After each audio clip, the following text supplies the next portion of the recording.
आज हम एक बहुत ही महत्वपूर्ण बारे में बात करेंगे। अभी हाल ही में चर्चा हो रही है कि क्या हमारी इलेक्शन कमीशन पारदर्शिता से काम कर रही है या नहीं। और आपको मालूम है कि अभी सुप्रीम कोर्ट का भी निर्णय आया है ईवीएम के बारे में, और सुप्रीम कोर्ट ने कहा है कि हर नागरिक को ईसीआई पे विश्वास रखना चाहिए, इलेक्शन कमीशन पे विश्वास रखना चाहिए। वो सही भी है, लेकिन सवाल ये उठता है कि क्या इलेक्शन कमीशन ऑफ इंडिया या और संस्थाएं विश्वास लायक हैं या नहीं, ये सवाल उठता है। अभी क्या हो रहा है कि पहले चरण के बाद जो नतीजे इलेक्शन कमीशन की वेबसाइट पे आए हैं कि कितनी परसेंटेज वोट हुई, वो 11 दिन के बाद आए हैं, और केवल इतना ही आया कि इतनी परसेंटेज वोट हुई। कितने वोट पड़े हैं वो वेबसाइट पे नहीं दिखाया गया। इसका कारण क्या है ये मैं नहीं जानता, और कुछ लोग कहते हैं कि इसमें कोई आपको विश्वास रखना चाहिए कि ये जो कहा गया है वो सही है। हम विश्वास रखेंगे, लेकिन इतना जरूरी है कि इलेक्शन कमीशन को एक प्रेस कॉन्फ्रेंस के द्वारा ये बताना चाहिए कि 11 दिन क्यों लग गए। क्योंकि मैंने कई पूर्व इलेक्शन कमिश्नर से बात की है, उन्होंने कहा है कि हम जब इलेक्शन कमीशन में थे तो तुरंत या तो उसी शाम को या अगले दिन सुबह वेबसाइट पे नतीजे आ जाते थे कि कितने लोगों ने वोट किया है। तो 11 दिन क्यों लगे। अब जब ये संदेह पैदा होता है तो निश्चित रूप से लोगों का विश्वास भी घटता जाता है। और आज की स्थिति, हिंदुस्तान की स्थिति ऐसी है कि कोई भी ऐसी संस्था नहीं है जिसपे लोगों को शक नहीं है, चाहे वो ईडी हो, चाहे वो सीबीआई हो, चाहे वो गवर्नर साहब हो, चाहे वो हमारे पार्लियामेंट में जिस तरह से कार्रवाई हो रही है चाहे वो हो। तो कोई भी ऐसी संस्था हिंदुस्तान में नहीं है जिसके बारे में नागरिक सोचता है कि कहीं सही तरीके से लोकतंत्र के आधार पे हमारा देश आगे नहीं चल रहा। लेकिन आज मैं आपको एक बहुत महत्वपूर्ण बात बताना चाहता हूं कि हमारे election commission representation of people's act में एक फॉर्म 17C होता है। फॉर्म 17C होता है, और वो फॉर्म जब चुनाव हो रहा होता है, देखो हर पार्लियामेंट्री कंस्टिट्यूएंसी में लगभग 1800 पोलिंग स्टेशन होते हैं। 1800 पोलिंग स्टेशन का मतलब 1800 पोलिंग एजेंट होते हैं, और 1800 पोलिंग एजेंट के पास फॉर्म C होता है। और फॉर्म C को भरा जाता है। उस फॉर्म C में क्या क्या है मैं आपको बताना चाहता हूं। उसमें है कि पोलिंग स्टेशन का नाम क्या है, उस फॉर्म C में लिखा जाता है। Identification number of voting machine क्या है, मतलब कि जो आपका कंट्रोल यूनिट है उसका आइडेंटिफिकेशन नंबर, जो आपका बैलेट यूनिट है उसका आइडेंटिफिकेशन नंबर, वो 17C में होता है। और कौन सा प्रिंटर यूज हुआ है वो भी आइडेंटिफाइड रहता है। फिर जो इलेक्टर्स हैं जिन्होंने मतदान दिया, कितने हैं उस कंस्टिट्यूएंसी में और कितनों ने दिया, ये उसमें शामिल होता है। कैंडिडेट का नाम शामिल होता है, कितने वोट कास्ट हुए वो शामिल होता है। और जब पोलिंग खत्म हो जाती है तो फॉर्म वो भर के पोलिंग एजेंट को दिया जाता है। मतलब कि उसी वक्त जब पोलिंग खत्म होती है, पोलिंग एजेंट के पास वो फॉर्म होता है 17C, जिसमें ये लिखित है कि कितने वोट हुए, कितने वोट पोल हुए, कितने इलेक्टर थे, कितने मतदाता थे और कितने पोलिंग। ठीक है। सो वो जो फॉर्म है वो पोलिंग एजेंट के पास है। अब 1800 पोलिंग एजेंट हैं, तो हर पोलिंग एजेंट इसका महत्व नहीं जानता।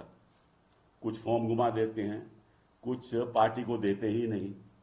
तो पार्टी को पता नहीं रहता कि किस पोलिंग स्टेशन में कितने वोट हुए। ठीक है ना। लेकिन इस फॉर्म में सब कुछ शामिल है।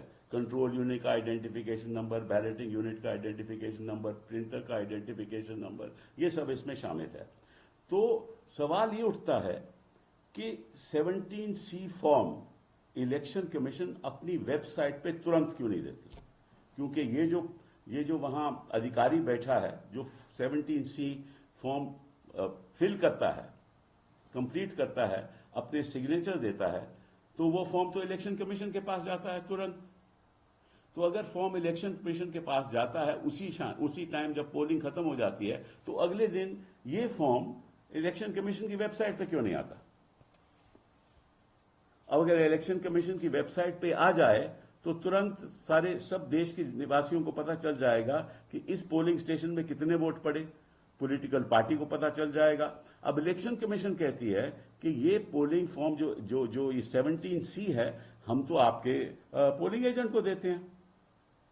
तो पोलिंग एजेंट 1800 एजेंट हर कंस्टिट्यूएंसी में, कोई नहीं देता फॉर्म, कोई देता है। तो ये जब आपके पास इंफॉर्मेशन है तो आप तुरंत उसको क्यों नहीं अब वेबसाइट को अपलोड करते? तो ये एक बहुत भारी समस्या है हमारे देश में। जो रिजल्ट है फॉर्म 20 का, वो तो अपलोड हो जाता है। फॉर्म 20 का रिजल्ट अपलोड हो जाता है। जब काउंटिंग खत्म हो जाती है तो फॉर्म 20 का रिजल्ट अपलोड हो जाता है। फॉर्म 17C के 2 पार्ट हैं। एक पार्ट है फॉर्म 17C का जो मैंने आपको बताया, दूसरा पार्ट है रिजल्ट ऑफ काउंटिंग। तो दूसरे पार्ट में ये शामिल हो जाए कि रिजल्ट क्या है, वो अपलोड हो जाता है। लेकिन ये 17C अपलोड नहीं होता। तो इसमें जिम्मेदार कौन है? हम पारदर्शिता की बात करते हैं तो इलेक्शन कमीशन क्यों नहीं अपलोड करती? उसमें क्या होगा कि जैसे ही अपलोड करेगी, पार्टी को पता चल जाएगा एक काउंटिंग मशीन का क्या आइडेंटिफिकेशन नंबर है, बैलेटिंग मशीन का क्या आइडेंटिफिकेशन नंबर है। तो जब काउंटिंग होगी तो नंबर तो पार्टी के पास होगा ना, तो नंबर मैच हो जाएगा।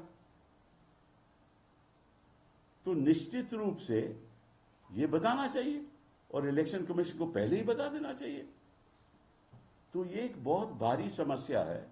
और साथ में आपको यह भी बताऊं कि, और ये भी हमारी इलेक्शन कमीशन की इंस्ट्रक्शंस हैं सितंबर 20 2021 की और 16 दिसंबर 2021 की। इसमें लिखा है कि जो हमारा कंट्रोल यूनिट रहता है ना, उसमें एक पिंक पेपर स्लिप से वो सील हो जाता है, और जो बैलेटिंग यूनिट है वो भी एक पिंक पेपर स्लिप सील से सील हो जाता है। और जो हमारा result of section of control units है वो ग्रीन पेपर से, तो रिजल्ट ग्रीन पेपर सील से होता है। तो सील लगाई जाती है, 17C फॉर्म दिया जाता है, वो अपलोड नहीं होता। 11 दिन बीत जाते हैं और फिर कहते हैं कि वोटिंग बढ़ गई, परसेंटेज बढ़ गई। ये नहीं बताते कितने वोटर ने वोट किया, कितने मतदाताओं ने मतदान किया, ये नहीं बताते। तो जब ये संदेह पैदा होंगे तो निश्चित रूप से विश्वास उठेगा। पहले चरण में 11 दिन के बाद, दूसरे चरण में 4 दिन के बाद। और अचंभे की बात यह है कि तमिलनाडु में उन्होंने पहले कहा कि जो वोटिंग परसेंटेज थी वो 72.3 कुछ थी, और वो गिर गई। जब रिजल्ट हुआ तो कहा कि 69.4% रह गई। तो ये कैसे हुआ? तो जब ऐसी बातें लोकतंत्र में होती हैं तो निश्चित रूप से विश्वास तो उठेगा। जब प्रधानमंत्री जी को नोटिस नहीं जाता अपने विवादित बयानों का, और नोटिस नड्डा साहब के जाता है, तो विश्वास उठेगा। जब नोटिस राहुल गांधी को नहीं जाता लेकिन कांग्रेस प्रेसिडेंट को जाता है, तो विश्वास उठेगा। जब कोई कार्रवाई नहीं होती तो विश्वास उठेगा। जब प्रज्वल रेवन्ना के खिलाफ पासपोर्ट उनका कैंसिल नहीं होगा तो विश्वास उठेगा। जब ईडी इस तरीके से मुख्यमंत्री को गिरफ्तार करेगी